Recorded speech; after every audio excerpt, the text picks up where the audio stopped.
and assign the different values for the left or and right speaker for that particular part, you can go into mute and you can instantly mute the parts. As you're playing, I can mute chord 5, 4, 3, 2, 1, or bring them back in again.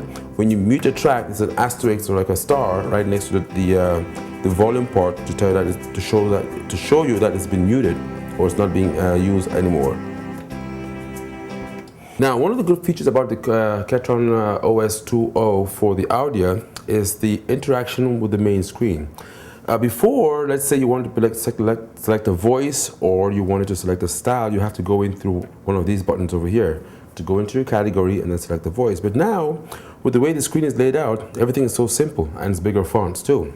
For an example, style right there. That's the style. Where is it from? Pop, from the pop category over here. The name of the style on the bottom, that's the volume of the style. And this is the arrangement right now, which arrangement button the style is in. Right hand side of the screen tells you right. Where is it from? Saxophone category. What's the name of the voice? It's the sweet alto sax. And that's a preset. It's one of the preset voices in there. And its volume is also set at 63.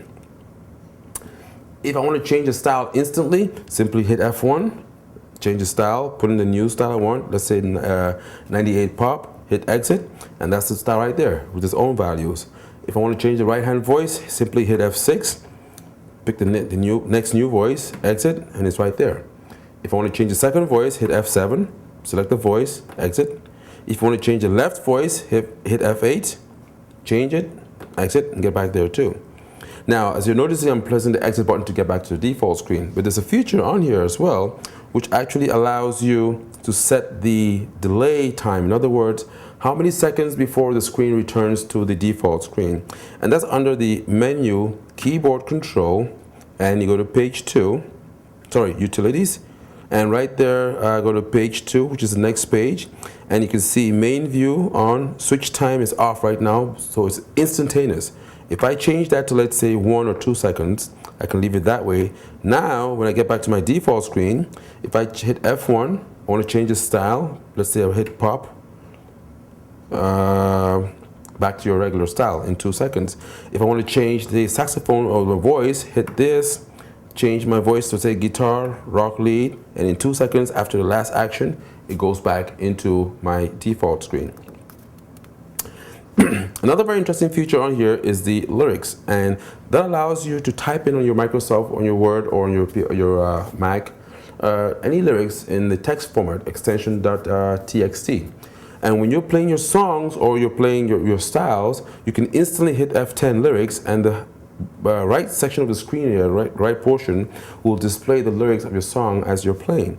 So that way, at any given time, you're actually in real-time view of what's going on in the machine.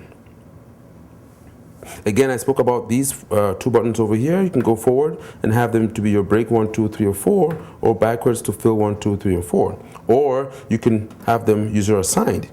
So I can go to user assignable, user tab for 1, preset 1, 2, 3, 4, and 5, and assign the different tabs or the different buttons the way I see fit for different features as well too. Back to my default screen. Now, another feature we're going to talk about is extensively too is the player. The Audya has incorporated a dual player in the sense that it can play 2 WAV files instantaneously. It can play 2 MP3 files instantaneously, or it can play 2 MIDI files instantaneously. The player buttons over here on this section of the screen are directly attached to the respective folders in the hard drive. So for an example, if I press the WAV button, it's going to take me right into the WAV folder in the hard drive, and I can scroll through and figure out which song I want to listen to. So for an example, if I want to listen to, let's say, the clean live guitar sound, or pick something that's going to be a little bit more interesting, Age Rock, okay, hit enter.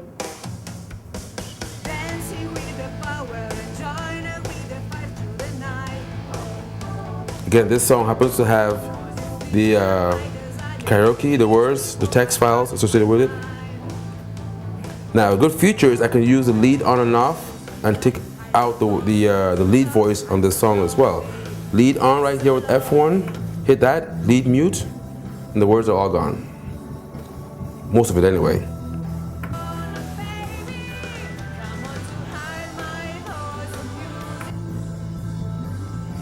Now remember, that's a wave file, that's audio. I can transpose that.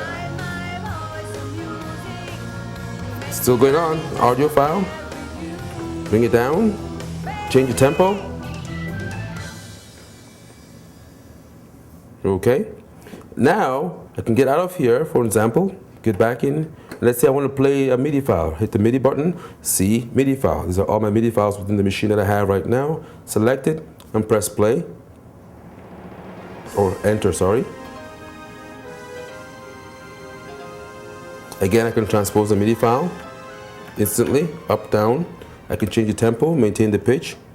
That's nothing new. Okay, now I can go into my MP3 folder, for example, and let's say I want to play, let's see, Big Band. Hit enter. Again, remember, each one of these have their own folders. So actually, I could be playing this song right here, and I want to hit crossfade. I'm going to go in again to the same folder and pick another one, Big Band 2, hit enter, and watch the machine crossfade instantly from the first to the second MP3.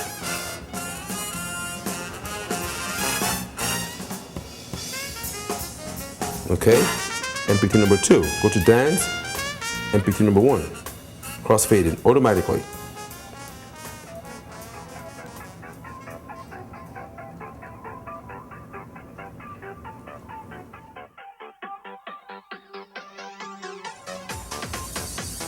In the player folder now, in the MIDI section again, I can go in, select the MIDI file, press play. I can manually crossfade myself.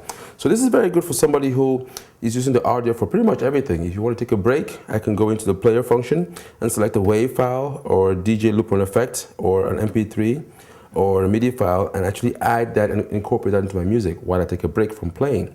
Remember this as well too. When the MIDI player is playing, I can control the volume of these instantaneously, but better more, I can still play while these are playing. So if I go into a demo here, let's say I go into number 2 swing.